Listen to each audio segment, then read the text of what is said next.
He's alive, ain't he? Now, Scotty wasn't quite sure if this were true, even when he opened his eyes and looked at the face above him. It was an Argonian, but unlike any he had seen anywhere. The face was thin and long and thick lance. The scales were ruby red, brilliant in the sunlight. It looked at him, its eyelids opening and closing in vertical slits. I don't suppose we should eat you, should we now? The creature smiled, and Scotty could tell from its teeth that it was no idle suggestion. Thank you, said Scotty weakly. He craned his head slightly to find out who the we were, and discovered he was on the muddy bank of the still sludgy river, surrounded by a group of Argonians with similarly needle-like faces and a whole rainbow of scales, brilliant green and gems like purples, blues, and oranges. Can you tell me, am I near? Well, anywhere. The ruby-colored Argonian laughed. No, you're in the middle of everywhere, and near nowhere. Oh, said Scotty, who grasped the idea that space did not mean much in the Black Marsh. And what are you? We are Agacephs, the ruby-colored Argonian replied. My name is Nomu. Scotty introduced himself. I'm a senior clerk in Lord Vanek's building commission in the Imperial City. My job was to come here to try fix the problem with commerce, but I've lost my agenda, haven't met with any of my contacts. The Arachines of Gideon, pompous, assimilated slaver kleptocrats. The small, lemon-colored Agaseph murmured with some feeling. And now I just want to go home. Nomu smiled, his long mouth arching up like a host happy to see an unwanted guest leave a party. Shays will guide you. Shays, it seemed, was the bitty little yellow creature. He was not at all pleased with the assignment. With surprising strength, he hoisted Scotty up, and for a moment the clerk was reminded of Gemellus, dropping him into that burbling muck that led to the Underground Express. Instead, Shays shoved Scotty toward a little raft razor-thin that bobbed on the surface of the water. This is how you travel? We don't have the broken wagons and dying horses of our brothers on the outside, Shays replied, rolling his tiny eyes. We don't know better. The Argonian sat at the back of the craft and used his whip-like tail to propel and navigate the craft. They traveled quickly around swirling pools of slime and that stank of centuries of purification, past pinnacled mountains that seemed sturdy but suddenly fell apart at the slightest ripple in the still water, under bridges that might have once been metal but were now purely rust. Everything in Tamriel flows down to Black Marsh, Shays said. As they slid through the water, Shays explained to Scotty that many Agacephs were one of the many Argonian tribes that lived in the interior of the province near the Tist, finding little in the outside world worth seeing.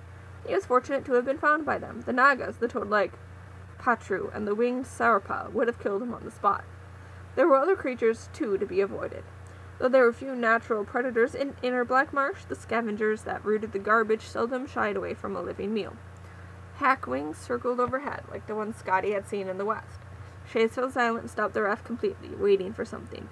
Scotty looked in the direction Shays was watching and saw nothing unusual in the filthy water. Then he realized that the pool of green slime was actually moving, and fairly quickly, from one bank to the other.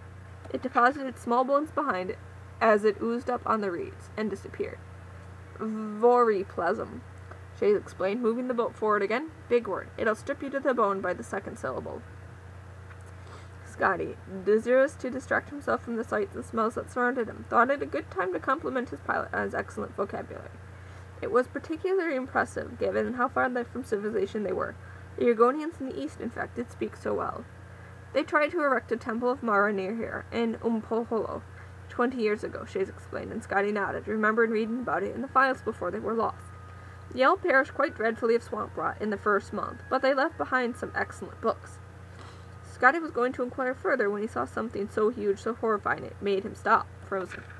Half submerged in the water, ahead was a mountain of spines, lying on 9-foot-long claws. White eyes stared blindly forward, and then suddenly the whole creature spasmed and lurched, the jaw of its mouth jutting out, exposing tusks clotted with gore. Swamp Leviathan, Shays whispered, impressed. Very, very dangerous.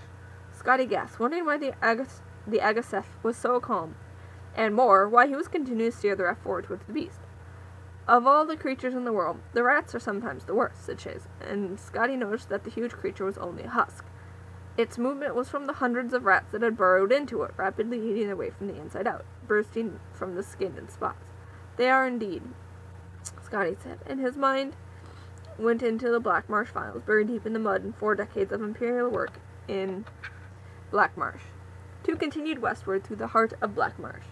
Shays stood Scotty the vast, complicated ruins of Carthage capitals, fields of ferns and flowered grasses, quiet streams under canopies of blue moss, and the most astonishing sight of Scotty's life, the great forest of full-grown hissed trees. They never saw a living soul until they arrived at the edge of the Imperial Commerce Road just east of Slaw Point, where Malice, Scotty's Redguard guide, was waiting patiently. "I was going to give you 2 more minutes," the Redguard scowled, dropping the last of his food onto the pile at his feet. "No more, sir." The sun was shining bright when Decimus Scotty rode into the Imperial City, and as it caught the morning dew, lent a glisten to every building as if they had been newly polished for his arrival. It astonished him how clean the city was, and how few beggars there were. The protected edifice of Lord Vannick's building commission had always been the same as it had always been, but still the very sight of it seemed exotic and strange. It was not covered in mud. The people within actually generally worked. Lord Vannick himself, though singularly squat and squinty, seemed immaculate, not only relatively clean of dirt and scabs, but also relatively uncorrupt. But Scotty couldn't help but stare up at him when he first caught sight of his boss. Vannick stared right back. "You are a sight," the little fellow frowned. "Did your horse drag you back to Black Marsh and back? I would say go home and fix yourself, but there are a dozen people here to see you. I hope you have solutions for them." It was no exaggeration. Nearly 20 of Cyrodiil's most powerful and wealthiest people were waiting for him. Scotty was given an office even larger than Lord Vannick's, and he met with each. First among the commission's clients were 5 independent traders, blustering and loaded with gold, demanding to know what Scotty intended to do about improving the trade routes. Scotty summarized for them the conditions of the main roads and the state of the merchants' caravans, the sunken bridges, and all other independence between the frontier and the marketplace. They told him to have everything replaced and repaired and gave him the gold necessary to do it. Within 3 months, the bridge at Slow Point had disappeared into the muck, great caravan had collapsed into destitute, and the main road from Gideon had been utterly swallowed by the swamp water. The Argonians began once again to use the old ways, in their personal rafts, and sometimes the underground express to transport the grain in small quantities. It took a third of the time, 2 weeks, to arrive in Cyrodiil, none of it rotten. The Archbishop of Mara was the next client Scotty met with. Kind-hearted man, horrified by the tales of Argonian mothers selling their children into slavery, pointedly asked if it were true. Sadly, yes. Scotty replied, and the Archbishop showered him with septons, telling the clerk that food must be brought to the province to ease their suffering, and that schools must be improved so they could learn to help themselves. Within 5 months, the last book had been stolen from the deserted Monasine Umfolo. As the Arcanians went bankrupt, their slaves returned to his parents' tiny farms. The backwater Argonians found that they could grow enough to feed their families, provided they had enough hard workers in the enclave, and the buyer's market for slaves sharply declined. Ambassador Tsleix, concerned about the rising crime in the northern Black Marsh, brought with him the contributions of many other expatriate Argonians like himself. They wanted more Imperial guards on the border at Slaw Point, more magically lit lanterns posted along the main roads at regular intervals, more patrol stations, and more schools built to allow young Argonians to better themselves and not turn to crime. Within 6 months, there were no more Nagas roaming the roads, as there were no merchants traveling them to rob. The thugs returned to the fetid inner swamp, where they felt much happier, their constitutions enriched by the rot and pestilence that they loved. Tesla and his constituents were so pleased by the crime rate dropping, they brought even more gold to Vectus Scotty, telling him to keep up the good work. Black Marsh simply is, always will be, unable to sustain a large-scale cash crop plantation economy. The Argonians, and anyone else, the whole of Tamriel, could live in Black Marsh on subsistence farming, just raising what they needed. That was not sad, Scotty thought. That was hopeful. Scotty's solution to each of their dilemmas had been the same. 10% of the gold they gave to him went to Lord Vannich's building commission. The rest Scotty kept for himself and did exactly nothing about the requests. Within a year, Demis Scotty had embezzled enough to retire very comfortably, and Black Marsh was better off than it had been in 40 years. Huh. I'll read some more other ones later. I think I have don't need a shovel. Ooh, more books. The Firmament, 10 Veins. Fundamentals. Ooh, picture. I can't take the picture. It's okay. Manual of Spellcraft. Ooh. No, I don't want to read that right now. I looked in the desk. Report disaster at Lena. Well, I want to join the Mages Guild.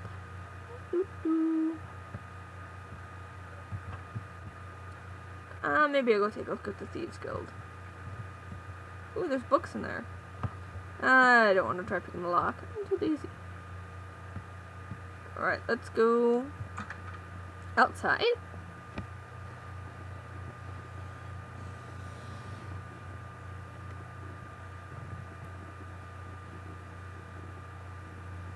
We're going outside.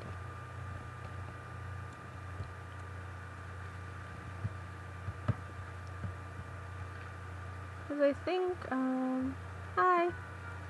Oh. Stand up. Move faster. Let's see.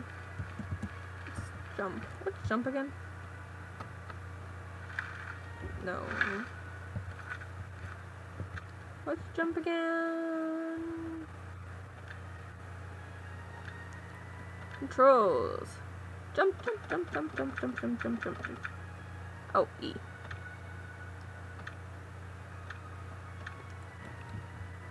Woo. Oh, wait, that's open. Let's go inside. Let's see what's there, shall we? Ooh. Food plates. Tons of stuff. Ooh, books. What do we got over here? Got a pouch of,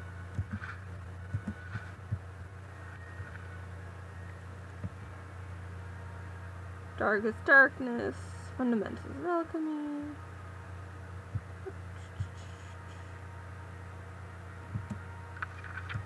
Nah. Pumpkin!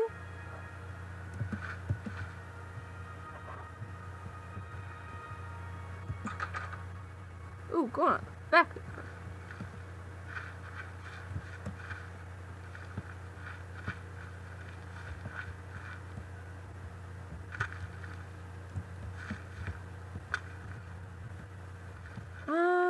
Let's see, what else do we got here? Another house. I think this was an inn. Oh, it's Fighter's Guild. Huh. Well, they keep it locked. The Mage Tour doesn't. That's funny. Oh, wait, what do you get? Are you my Mage's Guild? Yeah. Alright. Alright. What is... I'm really bad at remembering the controls. Let's see. What is... Weight is T. Let's see. It's 8 a.m. Everything should be... No lollygagging.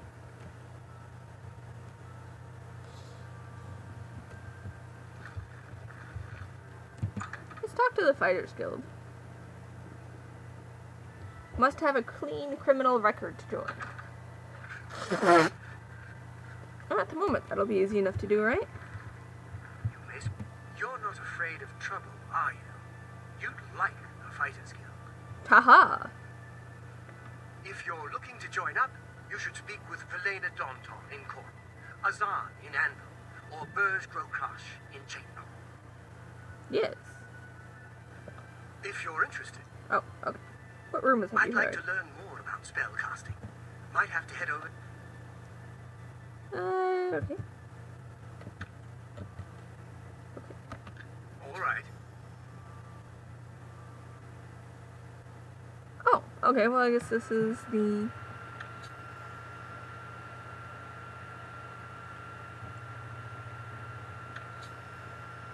I'm getting tutorial! Just select folder wedges, mirror sign. Let's do... Okay. There we go. That's it. Oh, up here.